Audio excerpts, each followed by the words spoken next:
그래서 이 구원 언약이라고 하는 것은 창세전에 하나님의 계획을 말합니다. 이 내용이 왜 율법과 연관이 되느냐 하면 이 땅에 계시된 율법은 구원 언약의 인간적인 창조적 계시다라는 거예요. 인간을 향한 창조적 계시. 지금 다행스럽게 한국이 코로나 팬데믹으로부터 벗어나고 있습니다. 최근에 기독교 신문을 보니까 교회도 활기를 되찾았더라고요. 부흥회나 모임 이런 광고들이 신문에 가득하게 되었어요. 이제 실로 3년 만에 이런 상황을 보게 됩니다. 이제 교회들의 관건은 이제 이 코로나 이전에 계셨던 성도님들을 다시 교회 예배당, 다시 예배의 자리로 돌아오게 하는 일이 가장 주된 어떤 목적이 되지 않을까 싶습니다. 이제 그러나 이제 교회에게 이제 어떻게 보면 하나님께서 요구하는 일이 있다면 그 이전에 코로나 이전에 있었던 교회들의 어떤 나쁜 점들은 다시 교회 안에 들어가지 않게 되기를 바라지 않을까. 저는 그동안 율법 시리즈를 하면서 이 교회 안에 존재하는 인본주의와 율법주의에 대해서 지속적으로 제가 그 원리와 내용 또 방법이 어떤 식으로 교회를 장악을 했는지를 말씀을 드렸는데 코로나 이후에는 이제 예배당의 예배자들의 이 회복은 당연히 있어야겠지만은 그러나 교회들은 그 이전에 있었던 율법주의와 인본주의는 버렸으면 좋겠다라는 생각이 들고요. 그러면서 이 교회, 이 코로나 이후의 교회들은 진정한 복음으로 다시 회복되고 강건해지고 일어나게 되는 일이 있으면 좋겠다 이런 생각을 합니다. 교회는 복음을 위해서 존재하는 겁니다. 사도행전 이후에 우리들이 신약성경을 보면 예수님도 오셔서 비로소 천국 복음을 전하셨고 사도들도 복음을 전하기 시작했습니다. 교회가 복음을 전할 때 진짜 교회가 되는 거고 교회가 없을 때에는 교회로서의 존재 가치가 사라지는 겁니다. 복음을 전하고 예배하는 일이 교회가 존재해야 될 이유가 됩니다. 여러분, 하나님을 기쁘시게 하는 최대치의 일은 복음을 전하는 거예요. 성도들이 누구냐 하면 성도들은 교회 다니는 사람이 아니라 복음을 전하라고 불러서 구원해서 보낸 자들이에요. 근데 이 일을 이단들이 잘해요, 보면은. 그러나 분명하게 말씀을 드리는 건 모든 성도들은 복음 전파를 위해 세워졌고 복음 전파를 위해 보내진 선교사들이다. 이것은 원리적으로 맞습니다. 자, 그러면은 교회에서 중요한 게 뭐냐 하면은 교회는 복음에 대한 교육이 중요하다. 그렇기 때문에 교회가 성도가 하나가 있든 둘이 있든 교회가 해야 될 중요한 사역은 복음을 명확하게 가리키는 일이에요. 그 명확하게 가리키려면 교회는 반드시 바른 복음을 가지고 있어야 된다. 그리고 그 바른 복음을 중심으로 성도들이 모여서 세워지는 곳이 교회여야 된다. 그런데 여러분, 반드시 가지고 있어야 될 복음의 핵심이 뭐예요? 예수 그리스도예요. 이 뜻이 무엇인가 하면은 그리스도 외에는 구원자가 없고 그리스도 외에는 다른 구원의 방법이 없다. 그리스도만이 유일한 구원의 길이며 그리스도만이 유일한 구원의 방법이 된다라는 겁니다. 자, 그런데 저희가 그동안 이렇게 계속 설교를 했던 것은 이단들이 있기 때문에 그렇습니다. 그래서 바른 복음이 있음에도 불구하고 교회 안에는 여전히 다른 복음을 주장하는 다른 말들을 하고 있는 그러한 일들이 계속해서 일어나고 있었다. 그래서 교회는 반드시 두 가지의 일을 병행해야 된다. 복음을 전하는 것도 중요하지만 복음을 변증하는 일도 중요하다. 교회는 유일한 생명의 복음을 영혼을 구원할 수 있는 복음을 회복하고 전하는 것이 중요하지만 그 복음을 전하기 위해서는 거짓된 것들도 구별하고 다른 복음, 가짜 복음도 우리가 이겨낼 수 있는, 그래서 그런 일들이 중요한 건 뭐냐면 교회 성도들이 진짜와 가짜를 구별하고 분별할 수 있게 되어야 된다라는 것 때문에 그렇습니다. 여러분, 이렇게 복음을 전하는 일이 굉장히 중요한데, 그러나 여러분 꼭 기억하셔야 될 게 있어요. 복음 전파에는 반드시 복음의 방해자가 있다, 방해물이 있다, 이런 거예요. 여러분, 우리가 이제 이 성경을 보면은 항상 예수님도 오셨는데 바리새인들이 공격하고 계속 그런 일이 있죠. 또 구약에서도 계속 전쟁이 일어납니다. 그리고 구약에서도 선지자들은 끝없이 어떤 말들을 해요. 근데 그 백성들은 계속 떠나가요. 그 도대체 선지자들은 무슨 말을 하고 있었을까요? 도대체 무슨 말을 하길래 그들을 선지자라는 말을 했을까요? 미래에 대한 예언일까요? 놀랍게도 이 구약에 나타난 선지자들의 내용은 한결같이 공통적인 어떤 메시지들을 말하고 있더라는 거예요. 16명의 선지자, 12명의 소선지자가 각각 다른 말, 다른 시대에 다른 사람들, 다른 지역에서 활동했지만 성경 안에 동일하게 들어와 있는 이유는 어떤 메시지는 일관성이 있는 거예요. 일맥상통하는 거예요.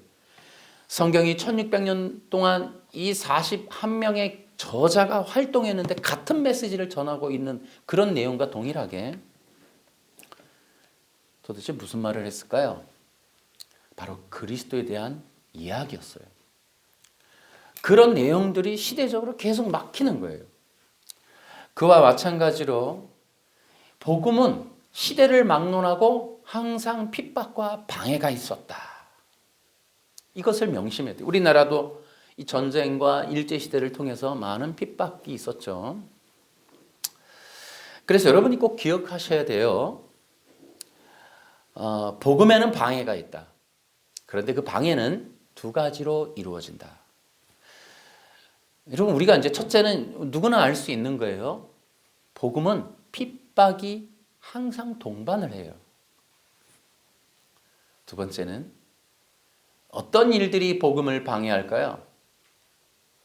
두 번째는 뭐냐면 복음의 변질이에요. 복음의 왜곡이에요. 그러니까 이 사탄도 복음을 전하지 못하도록 교회와 선지자와 예언자들을 계속해서 핍박해서 가로막는 일이 있고, 또 하나는 진짜 복음에 대한 내용을 왜곡하고 변질해서 올바른 것을 남겨두지 않으려고 하는 거예요. 그게 이제 구약에서부터 나타나는 거예요. 그러니까 복음에 대한 변질이라고 하는 이 부분, 이것은 어디서부터 나타나요? 창세기 3장 에덴 동산에서부터 나타나요. 근데 복음을 왜곡하거나 복음에 대한 핍박을 하는 이 일은 사탄에게서부터 동시에 일어납니다. 이 일이 정확하게 나타나는 경우가 바로 이 가인과 아벨의 제사죠. 이 두 가지가 동시에 병행해서 나타납니다. 그래서 복음을 왜곡하는 것은 창세기서부터 일어나고요. 또 복음에 대한 핍박은 이 가인과 아벨의 사건에서 잘 나타나고 있습니다. 그런데 복음의 내용의 변질에는 두 가지가 있어요. 복음의 내용을 변질하고 왜곡하는 일. 이것은 복음을 감추는 거예요. 그리고 복음을 흐트러뜨리는 거예요. 그런데 이 두 가지가 일어나면 복음을 왜곡하고 진짜 복음을 흐리게 만들고 흐트러치게 만들고 문자를 풀어내고 그 단어를 풀어내고 계속해서 그 어떤 내용들을 없애버리는 이 일들을 하면, 그거 일을 계속 하다 보면 딱 떨어지는 게 뭐냐면 율법주의와 인본주의가 떨어져 나와요. 이 성경에, 신약 성경에 나타나는 예수님 때에 있었던 율법주의자들과 이 바리새파와 사두개인들을 보면은 바로 이 복음의 내용의 변질과 복음의 내용의 왜곡의 아주 결산을 볼 수가 있습니다. 그래서 이 율법주의와 인본주의라고 하는 자들은 어떤 자들이냐? 똑같은 원리예요. 복음을 변질하고 왜곡해서 결국은 이 성경에 있는 진리를, 인간이 구원받을 수 있는 모든 진리를 인본주의로 싹 다 바꿔놓는 거예요. 여러분, 우리가 설교를 우리가 들을 때에도 인본주의가 어렵지 않아요. 로마 카톨릭이 만들어 놓은 종교개혁 시대에 있었던 인간의 공로, 또 인간의 선행, 또 인간의 어떤 행위, 인간의 조건, 이런 것들로 인하여 구원과 영생이 주어질 수 있다라고 말하는 모든 게 인본주의예요. 그래서 인본주의라고 하는 것은 구원과 영생이 인간을 통하여, 인간에 의하여, 인간을 위하여 라고 하는 이 원리, 내가 누차 얘기하지만 이 부분을 잊으시면 안 돼요. 우리가 로마 카톨릭을 보면 쉽게 이해할 수 있는 거예요. 그래서 로마 카톨릭이 했던 일이 뭡니까? 면죄부를 하는 거를 사면 구원받는다. 자, 이것이 뭐예요? 예수 믿으면 구원받는다라고 하는 이 절대적인 복음을 가리고 또 왜곡하고 흐려서 사람들이 진짜 면죄부 사면 나 구원받나? 이런 생각을 갖도록 만들어 놓은 종교적인 전략. 그것이 바로 인본주의예요, 인본주의. 면죄부가 뭐예요? 내가 돈을 내면, 헌금을 하면 복을 받거나 문제가 풀어지거나 내가 어떤 일들을 원하는 걸 얻어내거나 하는 그 내용들. 우리 한국교회에서도 부흥회하면 헌금 내죠. 헌금 봉투 내서 거기다가 이 내용을 쓰고 그 목사님이 그 내용 불러주면 그대로 될 것이다. 응답이 있을 것이다. 뭐 기적이 일어날 것이다. 이제 이런 것들. 여러분, 코로나 이후에는 이거 싹 사라지기를 정말 축원합니다. 여러분, 없어져야 돼요. 기독교가, 예수 그리스도의 이 놀라운 기독교가 종교적인 수준으로 전락해서 겨우 사람의 복체의 수준으로 떨어져 버리게 만드는 이 일들, 인간의 욕구 욕망, 교회 짓고 건물 짓고 유명해지고 하려고 하는 인간의 욕구 욕망이 성취의 그 어마어마한 이 야심, 인간의 욕심의 발로로 인하여 생겨나는 이 기독교의 부패, 예수 그리스도의 복음을 처참하게 무너뜨리는 이런 인본적인 행위들, 이것들이 다 근절돼야 되겠다라는 그 내용을 얘기합니다. 그래서 성도들에게 늘 누차 얘기하지만 봉투에 내 내용을 적어서, 여러분, 이거는 아직도 하나님과 예수님을 못 만난 거예요. 우리가 여러분 예수님을 통하여 구원받으면 어떻게 해요? 모든 것이 은혜로다. 모든 것이 감사로다. 예수님 만난 것이 나에게 복이로다. 구원받은 것이야말로 세상에서 줄 수 없는 놀라운 선물을 받은 것이다. 이런 게 고백이 되고 찬양이 되고 예배가 되는 거잖아요. 그런데 뭘 더 얻어내야 되겠다 하고 복채내듯이, 여러분, 이런 모든 것이 천주교 같은, 여러분, 그러면 천주교에서 배운이 아니에요. 인간의 본성이 대대로 그렇게 흘러내려오는 거예요. 그래서 아무리 기독교라도 아무리 교회라도 교회에서 근절되어지지 않는 건 거듭나지 못한 인간의 죄악된 본성이 살아서 그 종교적인 그 마음의 생각들이 기독교인 양 펼쳐지는 것. 교회 안에서 버젓이, 샤머니즘보다도 못한 일들이 버젓이 일어나는 이 일들, 이것들을 분별해내고 이것들을 걷어내고 잘라내고 교회에서 몰아내는 그런 개혁적인 일들을 코로나 때 했어야 된다. 그만하자는 거죠. 이제 부흥회가 많아질 텐데 이런 일들이 기독교 이름으로 일어나지 않게 되기를 진짜 바랍니다. 목사님들 정말 각성하셔서 예수님 외에, 예수 그리스도 외에 강단에 섰을 때 그 어떤 구원의 방법이나 복의 방법을 전하지 않는 것.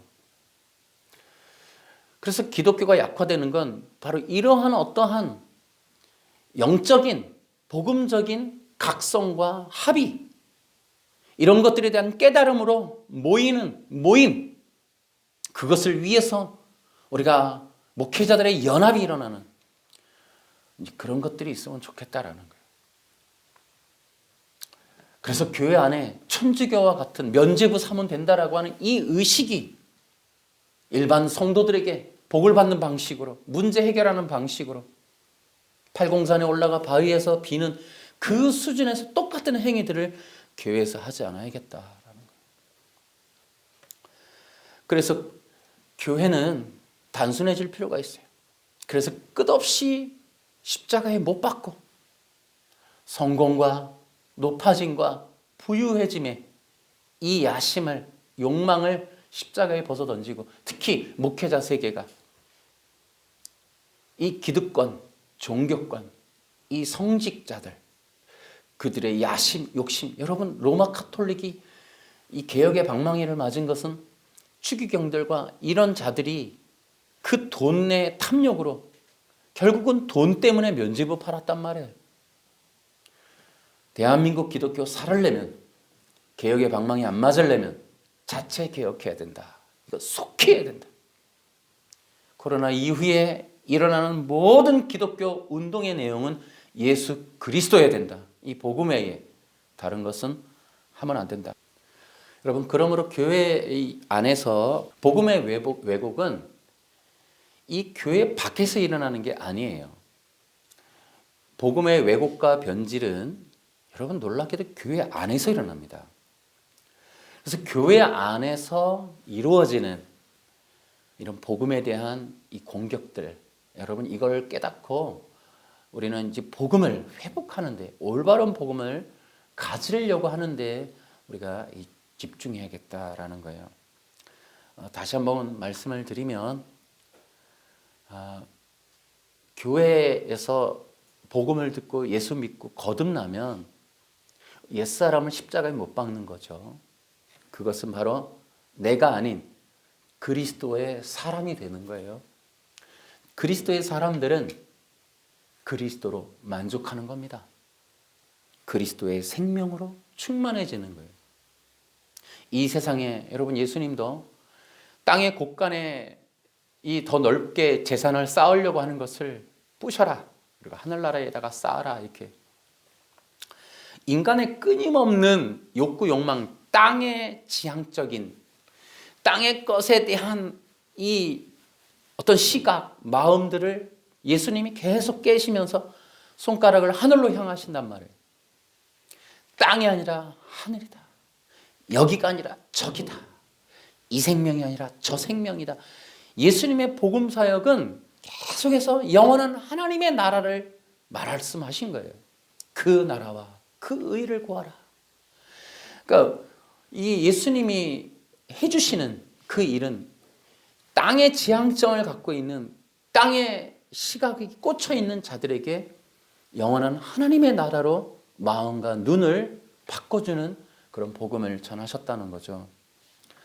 우리도 역시 그래야겠다. 그렇지 않으면 예수님 복음 전하는 일이 쉽지 않아요. 여러분, 모든 교회는 정상이다, 아니에요. 그러니까 교회니까 바른 복음만 전하겠지, 그렇지 않아요. 교회도 가짜와 진짜가 있습니다. 여러분, 성경에 예수님이 말씀하시는 비유 중에는 알곡과 가라지가 있는데, 한 뿌리 안에, 한 흙의 한 뿌리 안에 거짓과 참이 함께 자라난다는 거예요. 그런데 이것들이 마지막에 추수할 때 갈라자는 거예요. 그런데 양과 염소도 마찬가지. 한 울타리에 있어요. 근데 구별이 어려운 거예요. 그러나 명확하게 마지막에 다 구별한다는 거죠. 진리는 항상 비진리하고 같이 있어요. 근데 비진리의 특징은 진리의 영양분을 빨아먹으면서 그들의 영양 때문에 자라나요. 그런데 재미난 게 있어요. 알곡과 가라지를 보면, 가라지는 알곡의 영양분을 먹고 자라나는데, 알곡은 결국은 열매를 맺어요. 근데 가라지는 열매가 없어요. 이 가짜들은 진짜하고 흡사해요. 가라지의 특징은 알곡과 구별하기가 어려워요. 모양이 똑같아요. 존재 가치가 비슷해요. 그런데 재미난 거는 열매가 없다는 거예요. 그러면 이게 재미난 거예요. 가짜 복음, 가짜 교회, 가짜 기독교는 열매가 없어요. 구원이 없고 영생이 없어요. 모양은 똑같은데, 형태는 똑같은데, 말도 똑같을 수 있는데 가짜의 특징은 구원이 없고 영생이 없어요. 좀 더 한 걸음 얘기하면 성령의 역사가 나타나지 않아요. 또 하나는 하나님의 영광이 나타나지 않습니다. 임재에 불이 없어요. 그게 놀라운 거예요. 여러분, 그래서 알곡과 가라지가 같이 있는 것 같아도 항상 달라요. 교회가 다 교회인 것 같아도 결코 그렇지 않습니다. 나타나는 열매를 보고 알 수가 있는 거예요. 나타나는 결과를 보고 알 수가 있는 거예요. 그래서 여러분 기억하셔야 돼요. 교회 안에 존재하는 가라지는 뭘까? 우리가 이거 내용과 형태를 보고 알아야 돼요. 진짜 복음의 영양분을 쪽쪽 빨아먹으면서 자라나는 교회 안에 또 다른 종교적 세력 가라지는 인본주의와 율법주의라는 거예요. 그래서 이들은 교회에 빙자하고 성경을 빙자하고 하나님과 예수님을 빙자해서 말하고 도모하고 계획하고 행사를 하는데 여러분 결국 구원이나 영생이 없고 그들에게는 성령의 역사가 나타나지 않아요. 그저 인간, 인본, 돈, 성공, 야망, 꿈, 행복, 비전 이런 단어들로 충만하다는 거죠. 결국 그들에게는 이 땅, 이 세상, 인간의 삶, 인간의 풍요로움, 인간의 성공, 인간의 변화, 인간의 능력, 나중에 인간의 영광화라고 하는 이런 결과, 하나님과 구원과 영생과 저 영원한 나라가 없는 이 땅만 존재하는 이 거짓된 종교만 결과적으로 남게 된다라는 거예요. 그런 의미에서 우리가 이제 이 율법주의와 인본주의라고 하는 어마어마한 종교적 세력 때문에라도 저는 그동안 율법 이야기 1, 2 시리즈를 진행해 왔습니다. 이것을 진도 있게 차례대로 이렇게 난이도를 정해서 점진적으로 이렇게 전했습니다. 이제 그런 내용들을 이제 거의 마칠 시간이 다 돼 가는데요. 다음 시리즈 때는 율법이 복음이다를 넘어서서 이 성경의 구조적인 내용에 대해서 설명을 할 텐데요. 그래서 이제 오늘도 어떻게 보면 율법 이야기 2에서 이야기했던 걸 간단하게 정리를 해보면 그렇습니다. 여러분, 하나님이 구원이라고 하는 것을 어떻게 이루시냐면 복음 전파로 이루십니다. 그 복음은 하나님이 정하신 거예요. 복음의 내용도 원리도 방법도 다 하나님이 만드셨어요. 근데 그 복음의 놀라운 하나님의 비밀을 정한 것을 세상 속에 어떻게 알려주셨냐 하면 하나님의 말씀으로 알려주셨어요. 여러분 예전에도 왕의 말씀은 법이에요. 그러니까 힌트를 드리면 그리스도라는 건 하나님이 왕이시다라는 거예요. 왕이신 하나님의 자기 계시가 그리스도입니다. 그리스도를 통해서 하나님이 왕이심을 알 수가 있어요. 왕의 말씀은 법이에요. 근데 왕의 말씀이 법인 것은 왕의 말씀은 제한적이에요. 뭐냐면 왕께서 말씀하시는 모든 말씀은 구원과 영생이에요. 그래서 왕의 모든 말씀은 그리스도입니다. 이것을 여러분이 좀 한번 나중에 또 우리가 시리즈 때 또 해보겠습니다만은 그래서 왕의 말씀은 그리스도이시며 그렇기 때문에 왕의 모든 말씀은 진리예요. 이 진리라는 것은 하나님이 선포한 말씀은 영원하다는 것, 그 다음에 변하지 않는다는 것, 왕의 말씀은 유일하다는 거. 다시 말씀을 드리면 왕의 모든 말씀, 하나님의 모든 말씀은 그리스도입니다. 그리스도는 영원하시고 변하지 않으시고 유일합니다. 그리스도를 통한 구원과 영생은 영원하고 변하지 않고 유일한 거예요. 이거를 기독교가 명심해야 된다고. 성경이 전하는 거예요. 성경 전체가. 하나님의 모든 말씀은 그리스도이시고 그리스도는 진리이시며 그 진리이신 그리스도는 영원하고 변하지 않고 유일한 거예요.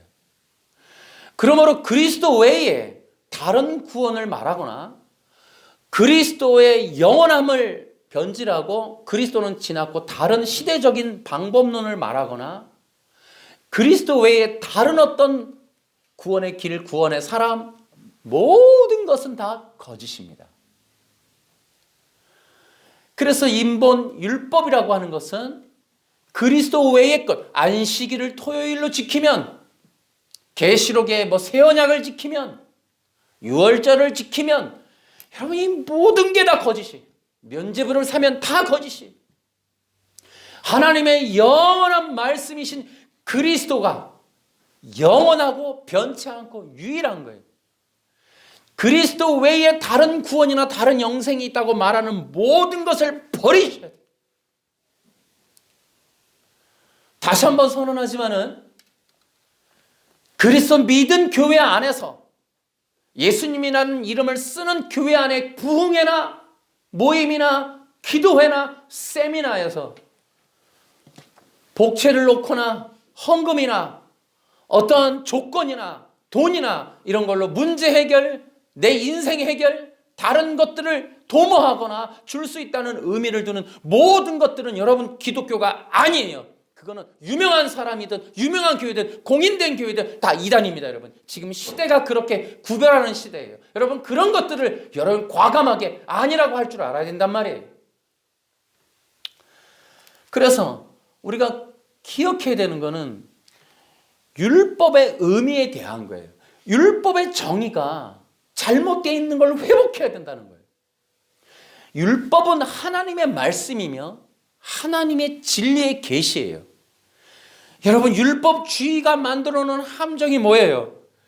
이 율법을 인간의 행동, 행위의 규정으로 만들어 그것을 지키면 구원이나 욕심이나 소원이나 비전이나 꿈이나 뭔가를 이룰 수 있다라고 말하는 모든 게 여러분 인본주의, 율법주의, 거짓된 종교란 말이에요.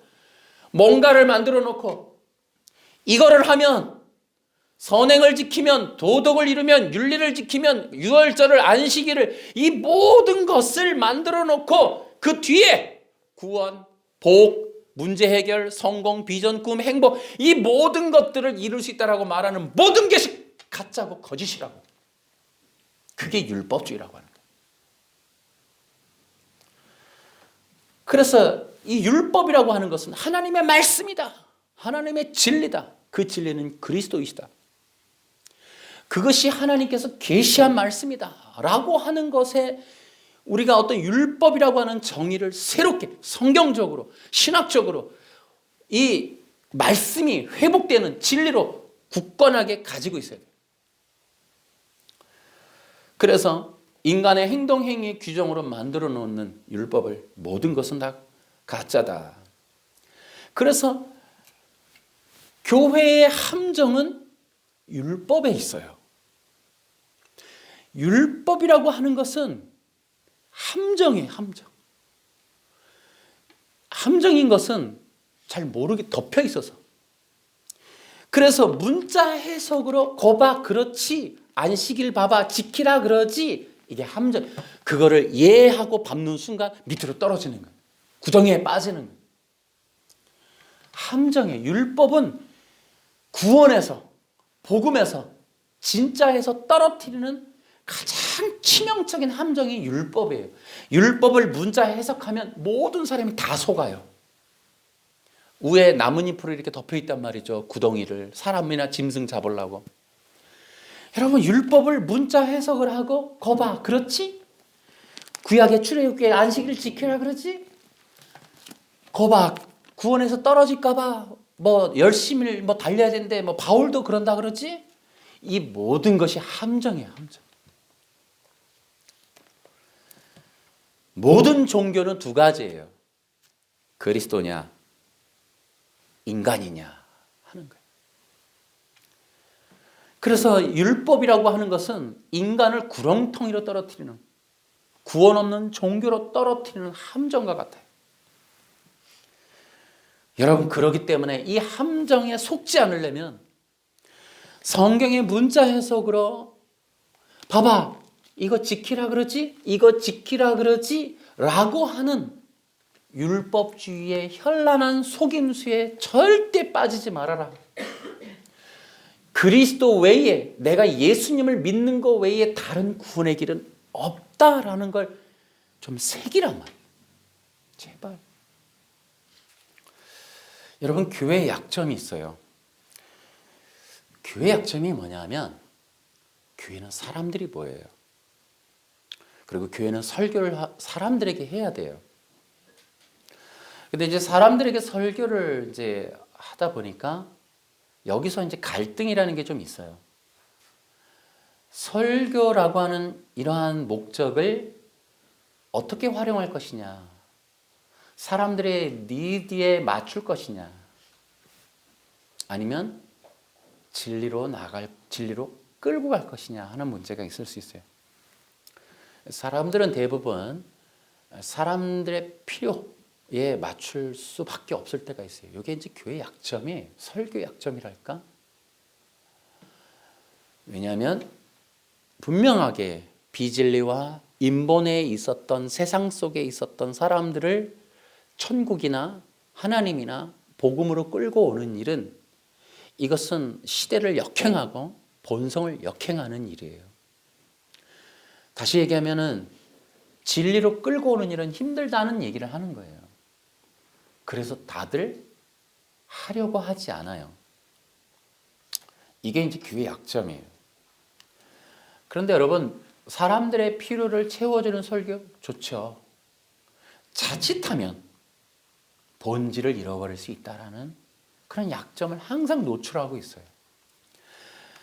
여러분, 저는 그런 생각합니다. 설교의 기능의 어려움은 어쨌든 그리스도의 물가로 사람들을 끌고 가는 거예요. 자기 길로 가려고 하는 사람들을 그리스도의 물가로 끌고 가서 그리스도로부터 정말 이 영양분을 공급받게 하는 이 일이 굉장히 중요한 이 설교적 기능이다. 그런데 그 일은 어렵다라는 거죠. 그래서 참 이런 진리 중에 성경에서 말하고 있지만 어려운 부분, 특히 이 율법이라고 하는 것, 율법 설교는 사람들의 어떤 필요성과 무관할 수도 있고, 겉으로 언뜻 보기에 사람들이 꼭 알아야 하나, 이러한 무관심의 대상이 될 수도 있지만, 영혼 구원에는 반드시 알아야 할 정말 절대 진리다라는 거예요. 그래서 우리가 율법에 속지 않게 하기 위한 내용들로 이제 성경 이야기, 율법 이야기 2를 이제 찍고 있는 건데요. 그 중에서도 이제 우리가 이 율법에 대한 이 복음의 진리를 반드시 기억하기 위해서 여러분에게 소개하고 싶은 것은 뭐냐 하면 바로 구원 언약이라는 거예요. 그러니까 율법이라고 하는 것은 굉장히 어렵지만 반드시 알아야 하는 거잖아요. 왜냐하면 그것이 복음이니까. 사도들이나 예수님이 복음을 전할 때 구약의 율법으로 복음을 전했어요. 그러니까 복음은 율법을 담고 있고 복음은 율법 안에 놓여 있어요. 반드시 복음을 회복하려면 율법 안에 들어가야 돼요. 율법에 게시된 복음을 끄집어내야 돼요. 율법에 도대체 어떻게 복음이 게시되어 있는가, 그 복음을 끄집어내는 일, 문자 해석으로는 안 되죠. 그래서 예수님이나 사도들처럼 그리스도 중심적인 성경 신학으로 많이 그 율법 안에 담겨져 있는 그 비밀을 끄집어내야 돼요. 하나님께서 하신 일은 율법 안에 복음을 넣어둔 거예요. 그래서 찾는 자가 찾을 수 있도록 그렇게 역사하신 겁니다. 그래서 이 복음을 회복하는 이 일이 너무 중요하니까. 그러면 그 율법 안에 넣어놓은 복음이 무엇인고 하면은 여러분 구원과 영생이에요. 그리고 그 구원과 영생은 그리스도라는 거예요. 그런데 그 율법에 들어있는 이 복음이라고 하는 내용을 사도들이 이해할 때 어떻게 이해했는가라는 거예요. 그 에베소서나 이 베드로서나 히브리서를 보면은 사도들이 율법 안에 있는 복음을 이해할 때 놀랍게도 이 율법이라고 하는 하나님이 정해놓은 이러한 신에서 언약이든 구약이든 간에 이 율법이라고 하는 것은 우리 인간들의 행동 행위가 아니구나. 구약의 율법이라고 하는 것은 땅에 있는 내용이 아니라 영원한 하나님 나라에 있었던 진리를 여기 이 땅에 하나님이 계시한 내용이구나 라는 거예요. 그것이 언약이라는 이름으로 신의 산 언약이든 창세기 선악과 언약이든 언약이라는 이름으로 계시된 거예요. 도대체 그것이 무엇일까라는 거죠. 그래서 율법이라고 하는 것을 땅에 있는 인간의 행동 규정이 아닌 영원한 나라의 비밀로서 이해한 것이 예수님과 사도들이더라는 거예요. 그러면 그 내용을 사도들이 계시할 때 창세 전에 이 땅이 있기 전에 영원한 나라에 뭔가가 있었다. 뭔가가 있었다. 영원한 나라가 있고 영원한 하나님이 계시고 영원한 하나님의 의가 있고 영원한 하나님의 말씀인 진리가 있다. 그것을 알아서 그것을 깨닫고 율법이라고 하는 것이 인간의 행동 규정이 아닌 영원한 하나님 나라의 비밀이더라. 그것이 이 땅에 계시된 것이 율법으로 하나님의 나라의 구원의 법으로 계시되었구나 라는 거예요. 그것을 규정함에 무엇이라 일컬었는가 하면 그것을 구원 언약이다 라고 일컬었던 거예요. 그래서 구원 언약이라고 하는 것은 두 가지 내용으로 볼 수가 있어요. 첫째는 이 땅이 있기 전, 창세 전에 뭐가 있었구나. 창세 전에 있었던 하나님 나라의 이야기. 그게 구원 언약이에요. 그 창세 전에 있었던 하나님의 구원의 비밀. 그것이 구원 언약이라는 거예요. 그러니까 구원 언약이라고 하는 것은 우리에게 이 땅의 신의 산 언약으로 주어지기 전에 하나님이 가지고 계셨던 진리. 그 진리가 이 땅에 인간에게 계시될 때에 율법이라는 걸로 계시된 거예요.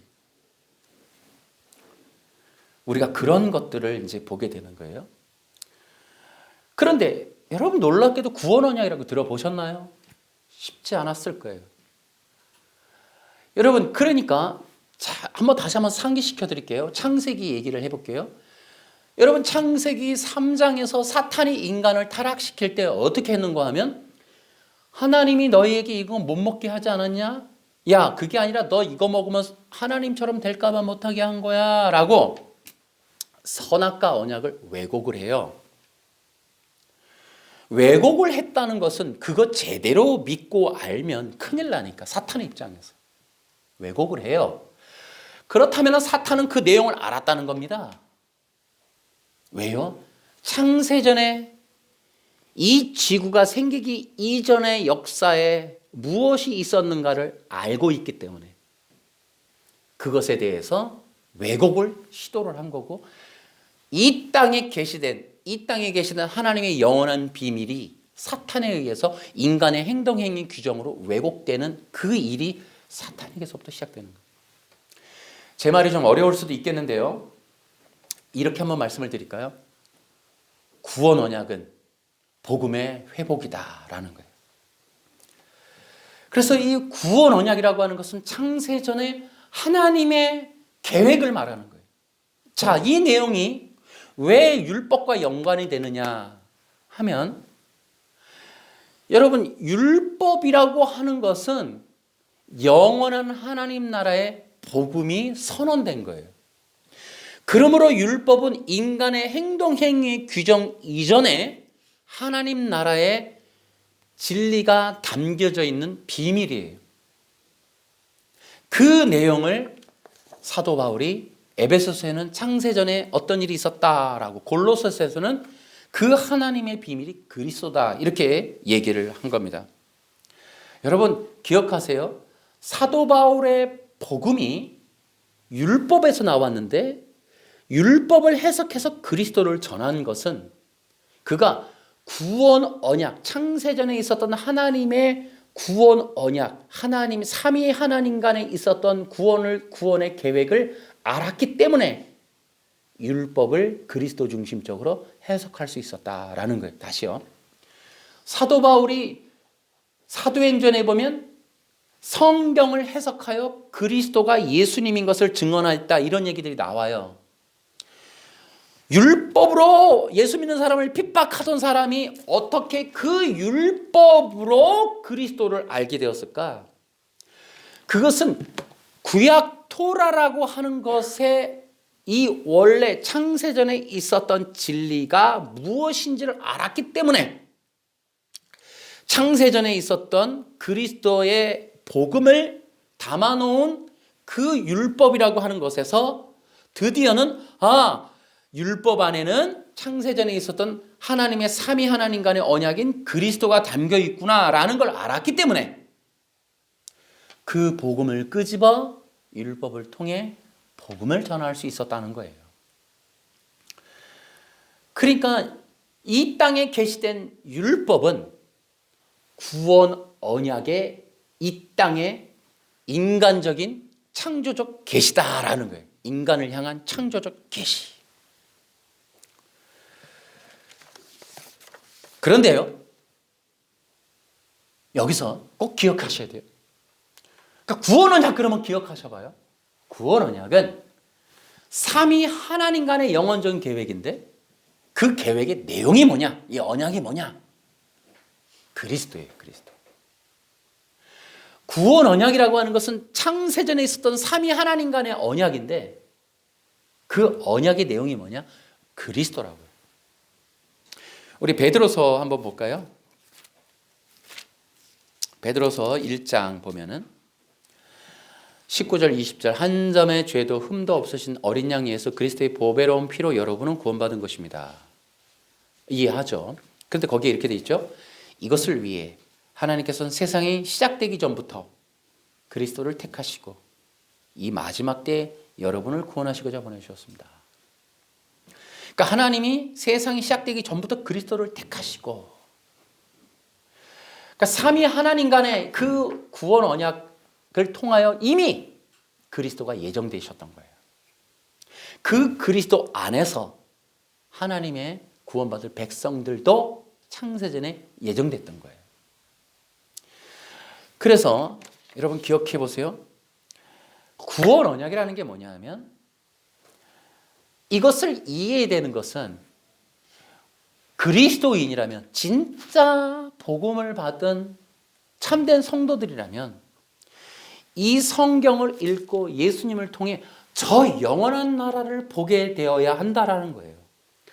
구원 언약의 의미는 우리의 눈과 마음을 저 영원한 나라에 두게 하는 거예요. 저 영원한 나라의 중심도 그리스도이시구나. 하나님의 보좌 가운데 중심이 그리스도시구나. 하나님 요한계시록에 나오는 그 영원한 나라의 의로움이라고 하는 것은 그리스도의 보배로운 피구나. 그러니까 이 땅에서 우리만을 위해서 예수 믿어라고 하는 게 아니라, 인간들 너희들 모자라니까 예수님 믿어야 구원받아, 이게 아니라 아예 영원한 하나님 나라의 중심이 그리스도, 어린 양이시라는 거죠. 그 어린 양이신 그분이 영원한 하나님 나라의 의가 되세요. 하나님도 피가 아니면 의롭지 못하신 거예요. 그 하나님의 존재 방식인 그 어린 양의 피로서 획득하신 의, 어린 양의 피로서 보장받으신 의, 그 하나님 나라의 영원한 의가 동일하게 우리에게 계시된 게 그것이 어린 양을 통한 이 칭의라는 거예요. 이 땅에서조차도 우리들에게 요구하시는 건 피가 아니면 절대로 의롭지 못하다는 거예요. 행위로서는 의롭지 못하다. 그것이 출애굽기 레위기에 선언된 시내산 언약은 우리만을 위해서 준 게 아니라 영원한 하나님 나라의 복사품이라고요. 복사품. 하나님 나라에 있는 계시를 설명해 준 거라고요. 영원한 하나님과 함께 거하려면 그분과 동일한 의의를 이 땅에서 얻어야 된다고요. 하나님 나라의 기준에 여기서도 부합해야 된다고요. 하나님의 영원한 존재 방식과 같은 방식으로 이 땅에서도 우리는 그렇게 순종해야 한다고요. 그것이 구원 언약에 담겨 있는 거예요. 그래서 우리는 구원 언약을 통해 하나님의 나라에 대한 마음이, 눈이 떠지는 거예요. 아, 그 나라가 영생의 나라고 의의 나라구나. 할렐루야. 믿습니까? 여러분들이 그걸 기억하셔야 돼요. 이게 어려운 얘기지만 여러분들이 꼭 기억하셔야 돼요. 여러분, 우리는 저 영원한 나라에 가야 됩니다. 이 땅에서 예수 믿은 자들의 소망은 저 영원한 나라예요. 어렵고 힘든 일이 많아요. 근데 우리가 그때마다 저 영원한 나라를 생각하는 거예요. 아, 하나님이 계시구나.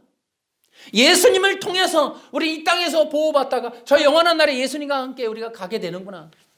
지금 나는 예수 믿은 상태로 저 영원한 나라의 생명을 지금 내가 누리고 있구나.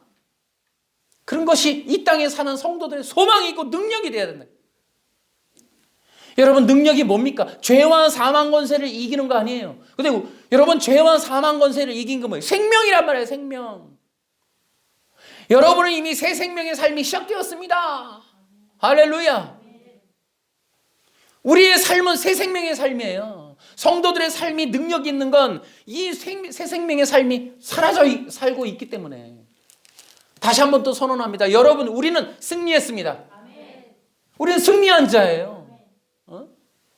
승리하였네 어린 양의 보혈로. 우리는 승리했다고요. 죄와 사망 권세를 이긴 능력보다 더 큰 능력이 뭐가 있냐니까, 이 세상에서. 우린 죄와 사망 권세를 이겼다고요. 예수님의 보혈로 말미암아 승리한 자예요. 할렐루야. 성도들은 승리한 자다. 그 기쁨과 감격을 회복하라는 거예요. 회복. 그리스도를 중심으로 그러한 감격을 회복하자. 그것이 성도의 예배당에 오는 회복보다 더 중요하다고요. 왜 와야 되냐고. 왜 와야 되냐고. 여러분, 왜 오라 그럴까? 교회당에 여러분, 떠나간 사람 왜 오라 그럴까요? 회복하라고. 여러분, 기억나십니까? 여러분, 예수의 피로써 우리가 승리한 자입니다. 이걸 회복하라고. 이걸 회복하라고. 그러니까 예배하자고. 그러니까 우리가 이길 수밖에 없었던 영생을 얻었던 유일한 능력은 예수님인데, 그분이 나의 주님이시고 나는 그분을 예배하기 위해서 존재하고 그분을 예배하는 것이 나의 존재 목적이니 오십시오. 함께 예수님의 이름을 찬양합시다. 그분이 이루신 일을 찬양합시다. 예수님이 영원한 하나님이십니다. 승리하셨습니다. 나를 살려주셨습니다. 할렐루야. 그것을 하자는 거예요. 그러니까 예배당 오라는 거예요. 그래서 예배하자는 거예요. 그래서 새 힘을 얻으라는 거예요. 교회 오면 다시 한번 각성이 되는 거예요. 깨달아지는 거예요. 회복이 되는 거예요. 생각나는 겁니다. 내 안에 새겨진, 내 안에 부어진 옛사람의 삶에 허덕이던 우리를 새 생명의 삶으로, 승리하는 삶으로 우리를 이끌어 주시려고 이미 다 열어놓은 길을 안 걸어가는 우리를, 얘들아 걸어가라. 내가 너희들의 등 뒤에 있다. 내가 도와줄게. 걸어가라. 새 생명의 삶이 있는데 왜 안 걸어가니? 이것이 바로 성도들이, 여러분, 그래서 이 한국 교회가 그래도 소망이 있는 것, 구원받은 자들, 승리한 자들이 존재한다는 거고 그들이 예배한다는 거 아닙니까? 여러분, 여러분 때문에 한국교회 희망이 있습니다. 코로나 때에도 변함이 없었던 그 발걸음, 코로나 이후에 여전히 더 강력하게, 더 힘차게 예배당에 와서 함께 예배하며 우리에게 소망과 능력 주신 예수님의 이름을 높이 부르고, 세상 사람들, 여러분 기억하셔야 돼요. 우리는 두 개의 생명의 삶을 산다. 육체의 생명을 넘어 하나님의 영원한 생명의 삶을 산다. 일반인과 다르다라는 자부심, 정체성, 우리 안에 누구도 말릴 수 없는 이 안에 있는 이 힘, 에너지, 이런 것들을 통해서 우리가 승리하는 거예요. 그래서 우리는 별다른 종자들인 거예요. 어떤 어려움과 핍박이 와도 예배의 걸음을 멈출 수 없습니다. 나의 예배를 막을 수 없습니다. 나는 저 영원한 나를 믿으니까. 우리 눈에 안 보이는 이 인간적 육체라고 하는 눈이라고 하는 그 한계성을 일부러 넣어두시고 믿음으로밖에 못 보게 만들어 놓는 이 하나님의 놀라운 신비로우심, 그 믿음이 인격성이라는 것, 보는 것이 쾌락이 아니라 믿음으로써 인격화해 놓으신 하나님의 이 구원의 원리, 마음과 마음이 교제하는 것이야 진짜 이게 신앙이다라고 규정해 놓고 하나님께서 탁 던져놓는 이 비밀스러운 일들, 보이지 않는 한계를 넘어 믿음으로 승리하는 자들, 존재하시고 그분의 통치와 영원한 생명이라고 하는 것을 믿는 자들, 그들을 기뻐하시기를 하나님이 계획해 놓으셨다는 거죠. 기독교 신앙은 보이지 않는 함정 속에 믿음으로 걸어가는 자들을 찾으신다라는 거예요. 그게 예수님 공생의 기간에도 마찬가지였다. 예수님이 찾아다니신 메시아의 가족들의 특징은 보이지 않는 것에 대한 확신. 여러분, 그래서 이 구원 언약이라고 하는 것을 통하여 우리는 영원한 하나님 나라의 소망을 더 갖게 된다. 마지막으로 구원 언약의 핵심은 그리스도다라는 거예요. 명심하세요. 그리스도, 그분이 하나님이신데 그분이 육체를 입고 이 땅에 오셨어요. 그래서 그분이 예수님이에요. 그러면 예수님은 누구예요? 하나님이에요. 하나님은 영원한 생명이에요. 영원한 생명은 영원한 거예요. 죄와 사망 권세를 이겨요. 다시 얘기하면 하나님은 지금 살아 계시다라는 거죠. 그래서 하나님의 특징을 임재라고 표현하는 거예요. 제가 이 교재를 지금 만들고 있는데 거기에다가도 우리가 구원받는 방식은 두 가지다. 하나는 복음을 듣는 것, 하나는 하나님의 찾아오심을 우리는 전문 용어로 내가 초보자들 교재이기 때문에 임재라는 말을 못 썼어요. 하나님의 쉐카이나. 하나님의 특징은 뭐냐면 임재예요. 찾아오심이에요. 하나님의 특징이 계속 찾아요. 예수님도 오셔서 계속 찾아요. 성경 속에서도 보면은 이 잃은 양을 찾으러 다니신다고 하는 표현. 목자를 통해서 하나님의 이 인격을 보여주는데, 목자의 특징은 양이 도망가면 찾아오고, 양이 넘어지면 일으켜주고, 양이 떨어지면 주워오고, 계속 하나님은 찾아오고 있어요. 여러분 기억하세요. 여러분이 진짜 하나님을 믿으신다면 여러분 그 은혜에 감격하세요. 하나님이 여러분 찾으러 가셨었어요. 여러분은 하나님이 붙들어 주셔서 여기 계신 거예요. 하나님이 찾아가셨기 때문에 여러분은 살아남은 겁니다. 여러분의 구원은 여러분이 찾은 게 아니에요. 여러분의 힘과 선택이 아니에요. 하나님의 은혜입니다. 하나님이 은혜로 여러분 불러주시고 잊지 않으시고 여러분의 현장에 함께 계신 거예요. 임마누엘, 함께 하신. 그게 그리스도라고요. 그리스도 그분이 살아계시다. 그 살아계신 그분은 영원히 지금도 찾아가신다. 살아계신 그분은 어디 계시냐? 믿는 자들 속에 거하신다라는 거예요. 여러분 기억하세요. 여러분의 눈으로 보려고 하지 마시고 보지 않고 믿는 자가 복이 있는 거예요. 그래서 그분의 말씀을 신뢰하는 거예요. 그분의 말씀은 뭐냐? 영원한 하나님의 나라에 대한, 영원한 생명에 관한, 영원한 의에 관한 거예요. 그걸 신뢰하는 거예요. 예, 믿습니다. 주님, 주의 말씀대로 하겠나이다 라고 하는 거예요. 우리가 그러한 신앙을 굳건해 가지고 우리가 흔들리지 않고 이 마지막 시대에 진정한 여러분 생명력을 보여줄 수 있는, 내가 알곡이요라고 하는 결과를 보여줄 수 있는, 알곡의 특징은 결과물이 나오고 열매가 나온다는 거예요. 여러분이 알곡이면 결과로 보여주세요. 열매를 보여주세요. 생명의 열매로, 그리스도의 구원의 열매로, 성령의 열매로 보여주시라고요. 그것이 예배로, 여러분의 말씀으로, 복음 전파로, 삶으로 열매가 나오게 하라. 할렐루야. 주님이 여러분과 함께 거하시니까. 그래서 저도 지금 각성을 또 했어요, 아침에. 코로나 이후에 가장 관건은 식어버린 걸 과연 누가 되살릴 거냐. 목회자들 세계 속에서부터 그 열정이, 그 생명력이, 성령의 기름 부으심이 말라버리는 것이 가장 두려운 거예요, 이게. 성도들 속에 식어버린 열정, 식어버린 종교에 대한 관념들, 교회 가려고 하는 마음이 식어진 거. 이제는 온라인 예배도 양복 입고 하다가 잠옷 입고 하다가 누워 입고 하다가 아예 안 해버리는 것처럼 인간이라고 하는 건 끊임없이 식어버려요. 사랑도 식어버려요. 관건은 열매. 알고에서만이 볼 수 있는, 알고 있기 때문에 변할 수 없는 진리는 생명이 있기 때문에 반드시 결과가 있다는 것. 생명이 있기 때문에 가라지와 다르게 반드시 싱싱한 생명의 푸르름이 있다라는 거예요. 그리고 나중에는 알곡으로 탁 해서 뭔가 나온다는 거죠. 여러분, 우리가 진정한 성도임은 이 어려운 시기에도 식지 아니하고 예배의 열정으로 표현될 수 있기를 바랍니다.